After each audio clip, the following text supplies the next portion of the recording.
Hello, this one's going to be a tough one today. I'm just going to warn you in advance. Not for me. God's already dealt with me on this one. Sorry. It's late at night. Apparently, I can't talk again. Not too late. But anyway, so do we have a border crisis or do we have a border that's Christless? And Jesus showed me a few months ago, was read this. The Son of Man will judge the nations. This is in, excuse me, Matthew 25:31. So when the Son of Man comes, and that's Jesus. So when the Son of Man comes in his glory, and all of the holy angels with him, then he will sit on the throne of his glory. All the nations will be gathered before him. He will separate them one from another, as a shepherd divides his sheep from the goats. He will set the sheep on his right hand, but the goats on his left. Then the king will say to those on his right hand, "Come, you blessed of my Father, inherit the kingdom prepared for you from the foundation of the world. For I was hungry, and you gave me food. I was thirsty, and you gave me drink. I was a stranger, and you took me in. I was naked, and you clothed me. I was sick, and you visited me. I was in prison, and you came to me." Then the righteous will answer him and say, "Lord, when did we come and see you hungry and feed you, or thirsty and give you drink? When did we see you a stranger and take you in, or naked and clothe you? Or when did we see you sick or in prison and come to you?" And the king will answer and say to you, "Assuredly, I say to you, in as so much as you did to the one of the least of these, my brethren, you did it to me." And then on the left, where it says to the goats, the ones who don't make it into heaven, then he will also say on the left hand, "Depart from me, you cursed. Depart from me, you cursed, into the everlasting fire prepared for the devil and his angels. For I was hungry, and you gave me no food, and I was thirsty, and you gave me no drink. I was a stranger, and you did not take me in, naked, and you did not clothe me, sick and in prison, and you did not visit me." Then they will also answer him, saying, "Lord, when did we see you hungry or thirsty, or a stranger, or naked, or sick, or in prison, and did not minister to you?" Then he will answer them, saying, "Assuredly, I say to you, insomuch as you did not do it to one of the least of these, you did not do it to me." And these will go away into everlasting punishment, but the righteousness into everlasting life.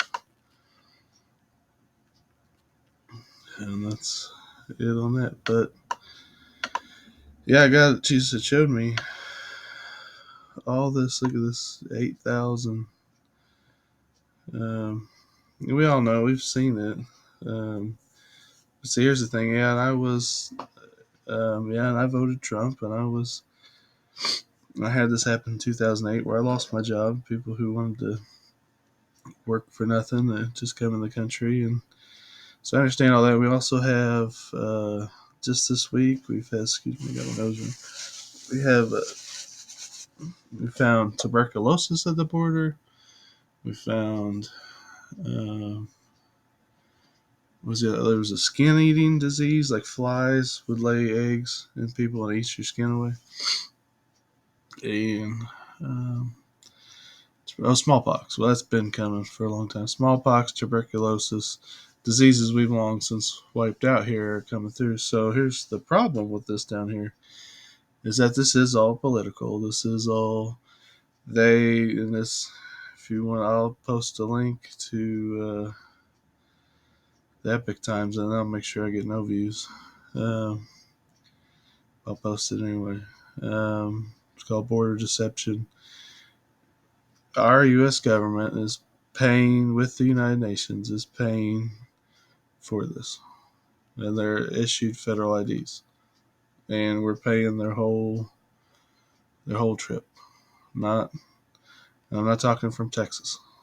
I'm talking from wherever they come from. But regardless of why it's being done or who's doing it, we can use this to our advantage. God is bringing the world to us to evangelize. And you don't even have to go out far to help these people. You can go out and hand out clothes or food or help these people. They're already in your neighborhood. I have a guy living across the street from my mother in a $350,000 house that I couldn't afford, and they didn't speak a word of English when they got here. I said hi to them? Couldn't.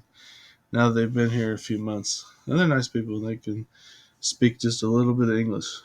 But how do you come to this country with nothing and buy a $350,000 house? I've been here my whole life and can't do that. So stuff like that makes me a little mad too. And some of them don't need your help. Some of them are doing better than you are. So yeah, we'll just have to look at it like that. But some are coming here with nothing. I mean, they're coming with backpacks, and they gotta. But you just saw what Jesus said. This is the stranger. This is some translations, like if you read old King James, it might say alien, and the alien, it's not talking about aliens. It's talking. And I got another video to do about that. You won't believe that, but or who they might be, who the aliens might be. But yeah, we're to love on these people, and we have excess. Look at that's one of the things I do. I buy abandoned storage units, and I wasn't thinking about this at the time. It was just selfish reasons to get rid of the stuff. But I've taken bags, loads of clothes to Goodwill and stuff. You could easily just wash that and hand it out in the street. So save people, because Goodwill's not that cheap anymore, especially if you just came to the country. Excuse me. I just ate dinner not long ago.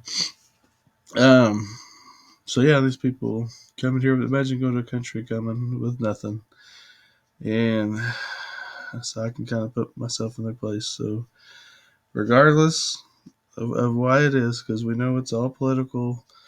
This is all political. Even the stuff in Ukraine. If Ukraine, I don't know if you all ever saw Wag the Dog. I've never seen it all the way through, but I know basically what it's about.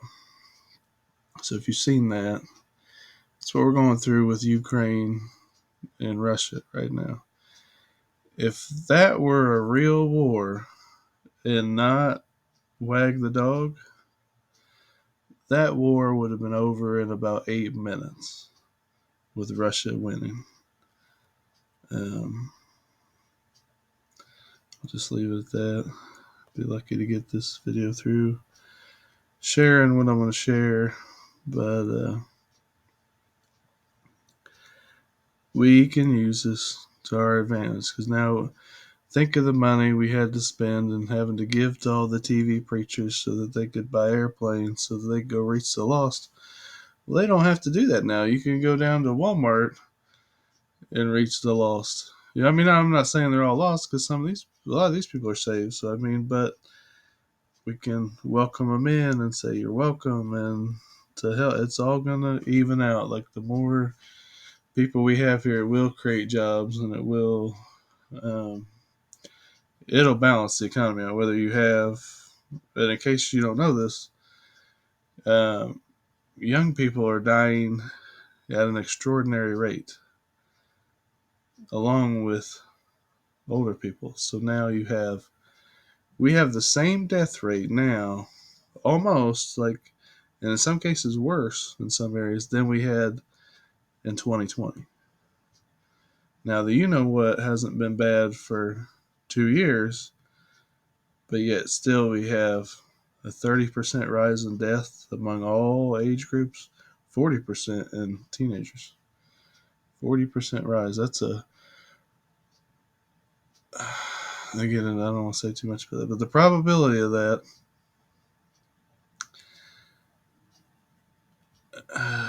of a 40% rise is like the equivalent of having a 10.0 earthquake in every continent on the planet at the same time. And they just achieved that with their, I won't get into it. Pray about it. God will tell you what happened. Because I believe he will. He warned me. I prayed about getting it. You know what? I was about homeless at the time because you had to choose between work and choose between this. And it was getting to that point where I was going to have to do that to stay where I was living. And I still wouldn't take it. I prayed, and instantly I heard, what did I hear? Under no circumstances are you to take that. Under no circumstances are you ever to get that, I think were the exact words. Ever. Under no circumstance. So that's where I'm at.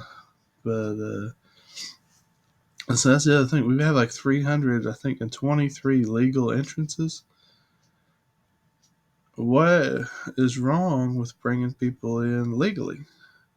I'll tell you why they don't want to do it, because there's like 100,000 person limit per month that used to come in legally that would sign papers, get in line, wait their turn. These people are all jumping the line. So how would that make you feel? You've been waiting 10 years to get in, and all of a sudden people are just going, hey, I'm got a chance. It's like LA. I got a chance to just go loot and be free. Let's go. But regardless of that, like I say, we're supposed to be the bigger people and to we'll win souls by, imagine, you had nothing and people are going to come up and give you clothes or furniture. And I say America is the number one business growing a few years ago with storage units. Excuse me. So why do you think God gave you all that wealth? Those of you that have it is just to spread it. Why do you think Kenneth Copeland has $170 million? He should be using that to spread the gospel, to feed people and do stuff, not to buy his 8th airplane. But that's neither here nor there. Let God deal with those people. So sorry, I'm draining. I gotta get out of here and get a hose. I'll make a better video on this. I'm also writing a book on it. It'll be free, at least the digital version. If I put out the paper, there's no way to put that out for free on Amazon, so I will have to charge for that. But it's not. I'll always make sure it's free. There's an option to get something free, but basically it's just going to be what's in this message anyway. So if I'm even required or instructed to do that, I've already started to write it, and I've got the ISBN number, but we'll see. So, but basically, yeah. Is it? When I saw that, I saw, yeah, you know what, I was wrong. Regardless of why and how it's happening, each one of these people are representations of Jesus Christ. So how we treat them is how we treat Jesus. And just like everybody was how we treat, everybody's how we treat Jesus. So, I don't know, do with it what you want. There's a lot of us, and we could help, and we could also change this. Because like I said, they're going to come in, educate these people, let them know what's really going on and who they really need to vote for if they're going to vote. So, because they're going to let them vote. They've already talked about it. California's already said it. So, make sure they know how you're going to vote. Get them saved, not vote pro-life, against abortion, against the alphabet soup thing. We got supposed Christians in America that don't know those two things are wrong. One of them's demon possession, and the other one is demon worship. So, no minister, no church has any excuse other than wanting to make money for supporting those two things. And they have sold out Jesus Christ, and they will have to stand before God and give an account for that one day, along with everybody who has voted that way. But you have a chance to repent while you're on earth, just like any other sin. But it is a sin to vote for that. And you don't think voting to murder babies or to mutilate your children as a sin, just wait till you get to heaven, find out how big of a sin it was. Because it even tells you in the Bible, if you to hurt one of these children, it's better for you to tie a millstone around your own neck and go throw yourself into the deepest sea. And see, that would be better for you than what God's going to do to you, is what that says. So, I don't know. I say do with it what you want. It really tugged on my heart with it, and I've been trying to do what I can. So, God bless. I hope you'll have a great night, morning, or whatever it is to you. And stay informed and stay free. Just got my Russell Brand stickers today. If you Russell Brand fans, they are real free stickers. So I'll post a couple links to those videos, or the one video I mentioned, the Epic Times. Thanks for watching.